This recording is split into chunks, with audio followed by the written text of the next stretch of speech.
Salam dostlar, hamınızı xoş gördük. Bugün bir məsələ haqqında istəyirəm danışım. O məsələ budur ki, Sovet dövründən belə bir fikir təbliğ olunur ki, bu şərq filosofları, hansılar ki, müsəlman filosoflar olaraq tanınıblar, məsələn İbn Sina kimi, Farabi kimi, İbn Rüşd kimi və Nəsrəddin Tusi də hətta bura daxildir. Bunlar müsəlman və inanclı filosoflar kimi tanınsalar da, amma həqiqətdə bunlar nədirlər?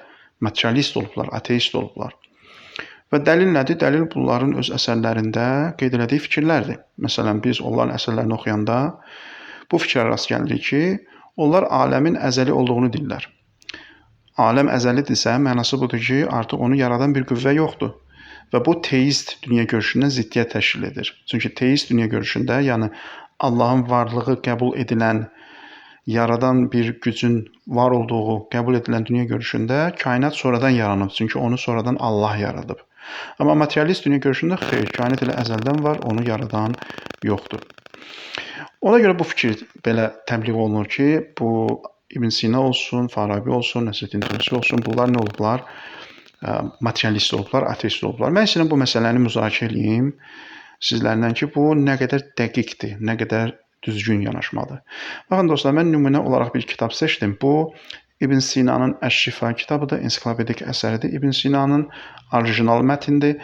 Yəni bilirsiniz, Sovet dövründə olan fəlsəfi əsərlərin əsas problemi budur ki, onlar rus dilindən adətən tərcümə olunurdu və ya mənbə olaraq rus dilindən istifadə olunurdu və bizim bu filosofların əsərlərini, orijinal əsərlərini insanlar oxumurdular. Çünki orijinal mənbə ərəb dilindədir və Sovet dövründə olan filosoflar, fəlsəfəçilər, onlar adətən bu şərq filosofları, müsəlman filosofları haqqında olan məlumatları ərəbcə orijinal mənbədən deyil, rus dilində olan mənbədən oxuduqları üçün bəzən fikirlərdə bu cür təhriflərə yol vermək olurdu. Çünki orijinal mənbəyə əlləri çatmadığı üçün dəqiq fikrin nə olduğunu bilmirdilər. Mən sizə ona görə burada orijinal mənbədən istəyirəm sitat gətirim. Bu kitab İbn Sinanın kitabıdır, Əş-Şifa kitabıdır, orijinal mənbədir. Baxın, burada mən çox yox, elə ilk sətirlərdə bir-iki sitat gətirəcəm ki, ondan aydın olacaq ki, onlar ateist olublar, materialist olublar, yoxsa həqiqətdə teist olublar və Allahın varlığını qəbul ediblər. Deməli dostlar, hər hansı bir məsələni araşdırarkən burada iki şeyə çox diqqət etmək lazımdır, xüsusilə. Bir, termin məsələsi. Bayaq dediyim kimi, kitablarda oxuyublar ki, filosoflar, şərq filosofları deyiblər ki, kainat əzəlidir, aləm əzəlidir. Deməli, bunlar materialist olublar. Xeyr, bu yanaşma tamamilə yanlışdır. Niyə? Çünki burada əzəli terminini birinci başa düşmək lazımdır. Filosoflar əzəli terminindən necə istifadə ediblər? Əzəli deyərkən hansı mənanı nəzərdə tutublar? Bunu bilmək lazımdır. Siz fəlsəfə əsərlərini oxusanız görəcəksiniz ki, orada əzəli anlayışı bir neçə qismə bölünür. Zati əzəli var, qeyri-zati əzəli var və s. Və filosoflar əzəli deyəndə zati əzəlini ancaq Allaha məxsus biliblər və aləm deyəndə də yenə də burada aləm məfhumunu, aləm anlayışını düzgün başa düşmək lazımdır ki, filosoflar aləm deyəndə bizim bu gördüyümüz maddə aləmi nəzərdə tuturlar, aləm əzəlidir deyərkən, yoxsa tamam başqa bir aləmi, tamam mücərrəd olan ağıl aləmi nəzərdə tuturlar və s. Xülasə bunlara fərq qoymaq lazımdır. Bunlar arasında fərq qoymaq lazımdır. Bunun üçün terminlərdən xəbərdar olmaq lazımdır.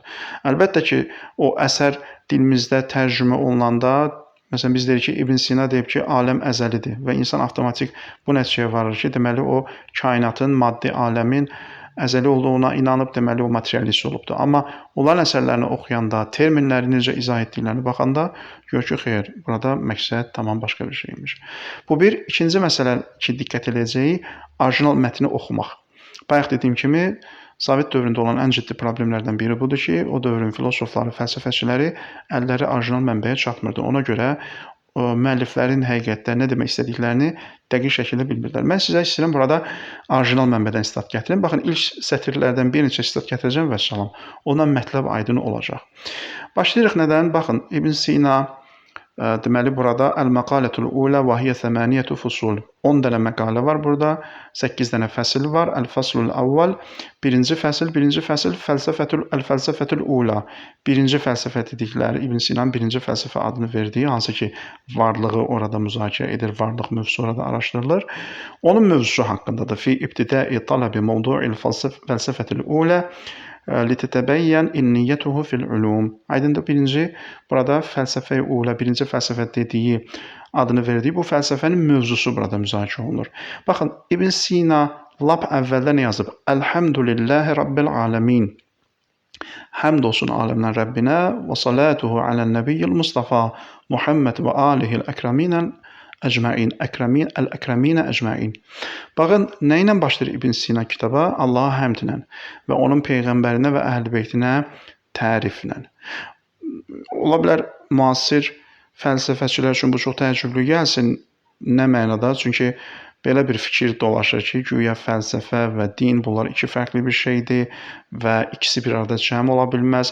Bir insan inançlıdırsa o heç vaxt filosof ola bilməz, bir insan filosofdursa o heç vaxt inançlı ola bilməz.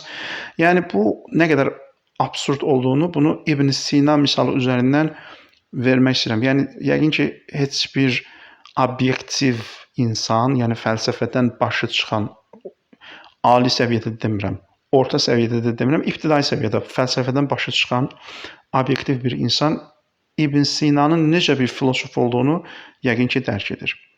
Yəqin ki, anlayır. Baxın, İbn Sina kimi bir filosof necə başlayır məqaləyə, bu bəhsə Allaha həmd etməklə və onun peyğəmbərinə və əhl-i beytinə tərif deməklə, nəət deməklə, aydındır, salavat göndərməklə.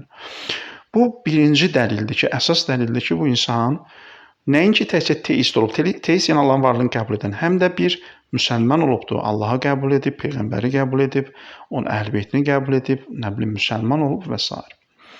Bu bir məsələ. Baxın, sonra İbn Sina nə yazır? Və iz qad. Mən ərəbcəsində oxuyuram, dostlar. Sonra tərcümə edirəm ki, daha aydın olsun, daha dəqiq olsun mətləb. Və iz qad vəffəqənəllahu vəliyyur rəhməti və təvfiq. Baxın, necə başlayır? Deyir ki, rəhmət və tövfiq sahibi olan, vəlisi olan Allah bizi müvəffəq elədi. Görürsünüz, adam Allahın varlığını qəbul edir və inancı da budur ki, indi burada ki, deyir ki, فأوردنا ما وجب إراده من معاني العلوم المنطقية والطبيعية والرياضية. Deyir ki, biz əvvəldə məntiq, təbiət və riyaziyyat bəhsini elədik və Allah bunu bizə nə elədi? Allah bizi burada müvəffəq elədi. Allah öz rəhməti ilə, öz tövfiqatı ilə bizi müvəffəq elədi ki, biz o bəhsləri orada açaq. Baxın, yəni insan Allahın varlığına inanır. Allahın varlığına inanması bu sözü deməz. Sonra deyir ki, fəbilhariyi ki, onları bəhs elədi. İndi daha yaxşı olar ki, ən-nəşrə fi tərifil məanil hikmiyyə. İndi hikmətdən, yəni fəlsəfənin mənasını izahdan başlayaq. Və nəbtədi'u musta'inina billahi fənəqul. Və Allahdan kömək istəyərək başlayırıq. Baxın, görün nədir? Allahdan kömək istəyərək başlayırıq. Yəni bu bir müasir modern insan üçün ola bilsin ki, belə necə deyim, məfhum, yəni belə başqa bir ifadə ilə deyim. Əgər bu gün bir fəlsəfəçi, filosof olduğunu iddia edən insan gəlib desə ki, Allahdan kömək istəyirəm, nə bilim, həmd olsun Allaha, Allahın izni ilə belə bu cür təbirlərdən, fikirlərdən istifadə eləsə, yəqin ki, onun modern insan qınayacaq ki, əşi sən fəlsəfəçisən, sənin fəlsəfənlə, sənin sahənlə bu ifadələr ki, hansı ki, dini ifadələrdir, yəni dindar insana məxsus ifadələrdir. Bunun nə əlaqəsi varsa, niyə bu cür ifadələrdən istifadə edirsən və s. Halbuki İbn Sinanın timsalına biz görürük ki, xeyr, bunlar arasında heç bir ziddiyyət yoxdur.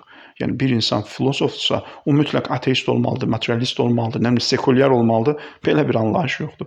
Bir insan İbn Sina kimi filosof da ola bilər ki, filosofların şahıdır sözün həqiqi mənasında. Həm də inançlı ola bilər ki, kitabında bu cür dindar, inançlı insana məxsus ifadələrdən geniş və bol şəkildə istifadə edə bilər.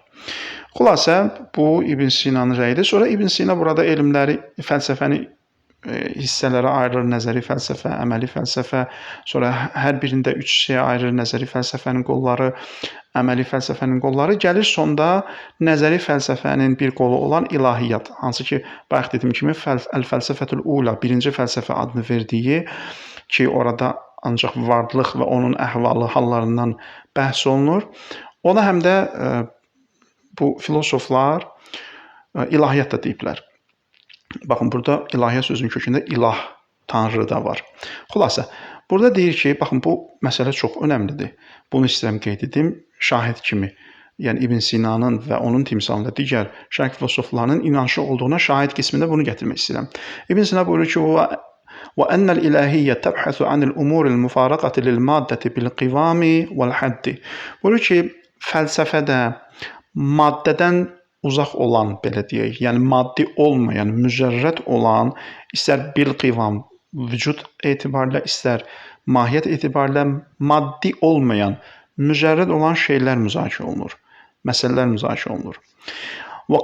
وقد سمعت أيضا أن الإلهي, baxın, filosofa ilahi deyir, ilahi. Və həmçinin eşitmirsən ki, ilahi, yəni filosof, huvəl-ləzi yəbhəsu fihi anil əsbəbil ula lil-vücudit tabi'i və ta'limi və ma yətəalləqu bihima.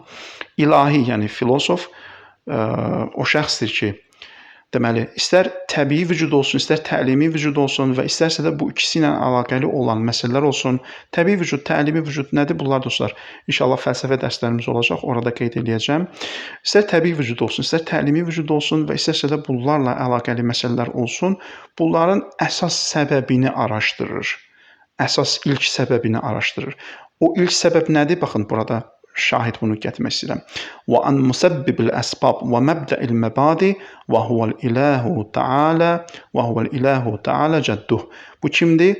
Əsas səbəb, bütün səbəblərin səbəbi o ilah, Allahdır. Aydındır? Deməli, dostlar, fəlsəfənin əsas, yəni İbn Sinanın nəzəri budur ki, fəlsəfənin əsas qayəsi nədir? Fəlsəfənin əsas qayəsi budur ki, əslində biz neyniyək? İlk səbəb olan Tanrını tapaq, Allahı tapaq. Yəni, belə bir insan, biz deyə bilərik ki, bu ateist olub, bu qeyri-mümkündür. Yəni, mümkün deyil, qeyri-mümkündür. Və bu istatlar ki, mən sadəcə bir neçə, yəni gördünüz, istat gətirdim, əlavə də ehtiyac yoxdur. Bu bir neçə istat bunu sübut edir ki, İbn Sina həqiqətdə nə olub? İnanclı olub, Allahın varlığını qəbul edib və bu ikisi arasında heç bir ziddiyyət yoxdur. Bir insan filosof da ola bilər, eyni zamanda inanclı da ola bilər. Və bu bizə göstərdi ki, indi mən bunun nümunələrini Farabi nəsərlərində də oxuya bilərdim. Yəni, istəyən olsa göstərə bilərəm Nəsrəddin Tusidən də, İbn Rüşddən də. Kifayət qədər belə sitatlar gətirə bilərəm öz orijinal əsərlərindən. Sadəcə olaraq onların hamısını bir-bir oxusam, video çox uzun çəkəcək, heç onlara ehtiyac da yoxdur. Bir dənə nümunə kifayət eləyir. O da İbn Sinadan gətirdiyim bu nümunə. Ümid edirəm, aydın oldu. Bəyəndiysəz, dostlar, bu videonu paylaşın, kanalıma abunə olun ki, bu mövzuda bizim geniş müzakirələrimiz olacaq, dərslərimiz olacaq. Həmin dərslərdən xəbərdar olmaq üçün kanala abunə olun və bu videonu da mümkün qədər paylaşın. Hələlik.